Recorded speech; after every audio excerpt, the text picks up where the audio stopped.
Hello भाइयों, आपके इस विक्रम सर के चैनल पे सभी का स्वागत है सभी बच्चों का। आज हम बहुत ही एक इंटरेस्टिंग और फैक्ट के साथ एक स्टोरी डिस्कस करेंगे। ठीक है, तो पहले अगर आप इस चैनल पे नए हैं तो लाइक शेयर और सब्सक्राइब जरूर करें दोस्तों। तो हमारी स्टोरी है द डायमंड नेकलेस, जिसमें जो एक मेन कैरेक्टर है वो है हमारी मैथिल्डा। ठीक है दोस्तों, मैथिल्डा जो कि एक सुंदर स्त्री होती है और एक सुंदर पति और एक धनी व्यक्ति से शादी करने की इच्छा रखती है। मगर जो इसके पिताजी होते हैं वो एक क्लर्क होते हैं। उनकी आर्थिक हालत इतनी अच्छी नहीं होती है कि वो बड़ा दहेज दे सके, तो वो किसी एक क्लर्क से ही इनकी शादी करा देते हैं। वहाँ पर ये खुश नहीं रहती क्योंकि इनके सपने बहुत ही बड़े बड़े होते हैं। बहुत ही धनी व्यक्तियों के साथ ये एक किसी धनी व्यक्ति के साथ शादी करना चाहती थी, मगर इनका ये सपना साकार नहीं हो पाया दोस्तों। तो अब इनके इनके पति के साथ भी इनके संबंध कुछ अच्छे नहीं चल रहे थे। थोड़ी सी खटास रही थी। मगर धीरे धीरे क्या होता है कि जो इनके पति होते हैं लॉयसल, वो एक निमंत्रण पत्र लेके आते हैं एक पार्टी का, जिसमें बहुत ही धनी धनी व्यक्ति आते हैं। अब ये उस पार्टी में जाने से मना कर देती हैं क्योंकि इनके पास ना पहनने के लिए अच्छे कपड़े होते हैं, ना ही कोई आभूषण होते हैं। तो आभूषण की जब उन्होंने कपड़े की कहा था अपने पति से, तो उन्होंने क्या किया, उन्होंने 400 फ्रांसिस, उस समय उसकी मुद्रा हुआ करती थी उस देश की, तो वो उन्होंने अपनी एक बंदूक के लिए इकट्ठे करके रखे थे। तो उन्होंने बंदूक के पैसे इनको उठा के दे दिए कि आप अच्छे से कपड़े ले लीजिए। ये अच्छे से कपड़े लेकर आ गई। मगर कपड़े लेने के बाद फिर उन्होंने कहा कि मैं अभी भी पार्टी में नहीं जाऊंगी। तो इन्होंने पूछा, इनके पति ने पूछा लॉयसल ने, मिस्टर लॉयसल ने, कि आप पार्टी में क्यों नहीं जाएंगी, आपने तो कपड़े भी ले लिए हैं नए। तो ये कहती है मेरे पास आभूषण नहीं है। तो इनके पति कहते हैं, थोड़े मॉडल ख्याल के होते हैं, थोड़े पुराने ख्याल के, तो वो कहते हैं कि एक गले में माला डाल लीजिए फूलों की, वो भी आभूषण हो जाएगी। तो ये मना कर देती हैं। तो ये कहते हैं कि फिर ये सोचती हैं मिसेस मैथिल्डा, कि मेरी एक दोस्त है जेनी फॉरेस्टियर, फ्रेंड है इनकी, मैथिल्डा की, इनकी पत्नी की दोस्त है। तो ये कहती हैं मैं उनसे आभूषण उधार पे ले लूँगी 2 दिन के लिए।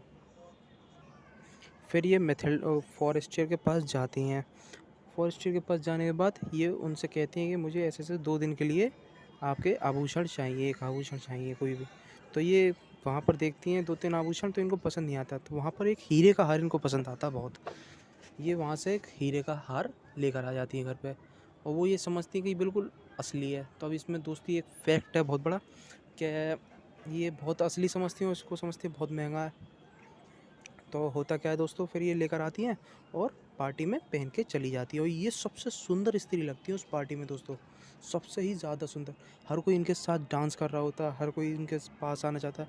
फिर पार्टी धीरे धीरे कर ख़त्म हो जाती है, तो ये वहीं पर रह जाती है। तो फिर जब ये पार्टी से वापस आती है अपने घर पे, तो ये कहती है मैं एक बार और अपने श्रृंगार में देख लूँ अपने आप को। तो ये श्रृंगार में देखती हैं, तो देखती है कि मेरा हीरे का हार तो है ही नहीं है गले में। अब ये हीरे का हार देख के चौंक जाती है कि हीरे का हार कहाँ गया, वो हीरे का हार कहाँ गया। ये जगह जगह ढूंढते हैं, 2-3 दिन तक ढूंढते हैं, मगर कुछ भी नहीं मिलता है। अब इन्होंने देखा कि हीरे का हार है नहीं गले में, तो इन्होंने 2-3 जगह, मतलब बहुत जगह, बहुत 2-3 दिन तो इन्होंने ढूंढा। और उनका रीज़न क्या दिया मालूम है उसके मालिक को, जो इनकी दोस्त थी उनको, मालिक को क्या रीज़न दिया, कि इसका एक कुंदा टूट गया, उसको सुनार पे जुड़ाने के लिए दे दिया हमने, ये रीज़न कहा था इन्होंने। तो ये 2-3 दिन तक ढूंढते रहे, नहीं मिला। तो इन्होंने क्या किया, एक फ़ैसला ये लिया कि इन्होंने ये सोच रहे थे कि अब नया ख़रीद के देंगे अब उन्हें, क्योंकि ऐसे उनके समाज में बेइज्जती हो जाती है अगर ये लोग ऐसे रख लेते, या वो तो यही समझते कि उन्होंने रख लिया है लालच के मारे, इसलिए उन्होंने नया उनको ख़रीदने का फ़ैसला किया। तो ये सुनार के पास गए, तो वो 38,000 फ्रांसिस का था, और इनके पास थे 1.87 फ्रांसिस थे इनके पास कुछ। तो ये देखते हैं कि वहाँ पर ऐसे ऐसे हमारे लिए बहुत वो पड़ता है। तो ये क्या करते हैं, इसको खरीदने की सोचते हैं। तो फिर ये इन्होंने अपने दोस्तों से मदद मांगी, जो मिस्टर लॉयसल हैं, उन्होंने अपने दोस्तों से मदद मांगी। तो सभी दोस्तों ने इनकी भरपूर मदद की और इनको उधार पे दिए पैसे। जो उधार पे दिए पैसे, वो इतने ही दिए। तो उधार पे देने के बाद अब ये नया ख़रीद के लेके आते हैं, अपने सभी दोस्तों से उधार लेके नया सुनार की दुकान पे से ख़रीद के लेके आते हैं वो हीरे का हार।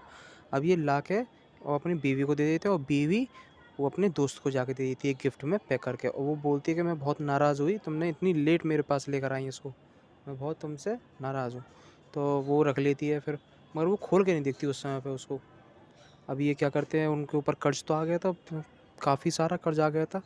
तो अब ये दिन रात मेहनत करते हैं, अपनी जितनी भी सुख सुविधाएं हैं, जितने भी ऐशो आराम से रह रहे थे, थोड़े बहुत भी ऐशो आराम से इन्होंने सब त्याग दिए। एक अच्छे से मकान में रह रहे थे खुद के, वो भी बेच दिया। और ये जो इनके संसाधन थे ना सभी आसपास के, उनको भी त्यागना शुरू कर दिया। अब ये जो अच्छे कपड़े पहनते उससे भी ज़्यादा ख़राब कपड़े पहनने लगे, इनकी आर्थिक हालत इतनी ख़राब हो गई थी। तो ये इन्होंने 10 साल तक मेहनत करी थी दोस्तों, 10 साल तक, तब जाके अपने दोस्तों का सभी को कर्ज उतार पाया ही, सभी दोस्तों का कर्ज तब उतार पाए। और ये 10 साल बाद फिर इनकी झुर्रियाँ वुर्रियाँ पड़ जाती हैं मैथिल्डा के। तो ये एक पार्क में अपनी फ्रेंड को देखती हैं, जेनी फॉरेस्टियर को। तो देखती हैं तो ये सोचती हैं कि अब तो मैं इनसे कह सकती हूँ, अब इनको मैं सब बता सकती हूँ, क्योंकि मेरा सारा कर्ज भी उतर गया है और मैं इनका हीरे का हार तो पहले ही दे चुकी हूँ। तो ये जाती हैं उनके पास, उनको सब बताती हैं। तो उनको बड़ा अफ़सोस होता है कि मैं तुम्हें शायद पहले बता देती तो आज ये दिन नहीं देखना पड़ता तुम्हें कि वो हार नकली था। है ना अमेजिंग फैक्ट दोस्तों, वो हार ही नकली था, ये पूरा हीरे का हार ही नकली था, वो केवल 500 फ्रैंक का था। तो ये देखिए दोस्तों कितनी इंटरेस्टिंग स्टोरी है। अगर चैनल पे नए हैं तो प्लीज़ लाइक शेयर और सब्सक्राइब जरूर करें दोस्तों, और support this channel please. Thank you very much. मिलते हैं अगली वीडियो में।